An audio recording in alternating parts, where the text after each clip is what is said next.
This recording is protected by copyright. No part may be reproduced without the prior permission of the University of South Australia.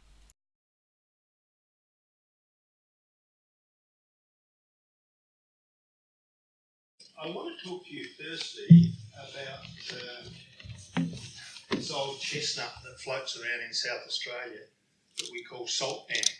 Salt damp is the attack and deterioration on a progressive basis of ceramic substances. Like in building game, we have concrete, we have clay bricks, we have concrete bricks, and we also have, what else? There's something else I had in mind.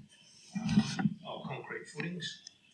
And back way back in 1978, it was deemed to be such a problem in South Australia with respect to the resale of dwellings that the state government actually formed a salt damp research committee. And that research committee in the late 1970s, produced 3 reports. And in those 3 reports, they were illustrated by photographs of the type of attack that occurs. And they even went so far as to do a survey of the density of properties that were affected around South Australia, and in particular in the metropolitan area. And it turned out that it was very pronounced in the north of Adelaide, around North Adelaide, Walkerville, Thorngate, Medindi, places like that. And the reason for that is they're all located on the Upper Parra fault block, this sort of lifted up fault block that is north of the River Torrens. And they also have, for about a 3 metre depth, they have a very limey soil. If you dig it up, it's a creamy, reddy brown sort of clay.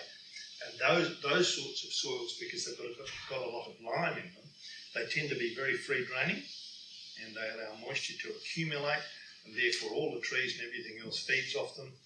But so too do they carry a lot of salts, because in our paleogeography, what are we talking, 5-10 million years back, there weren't gulfs in South Australia. There was a big sheet of salt water, saline water, and it actually extended right up to the foot of the Mount Lofty Ranges.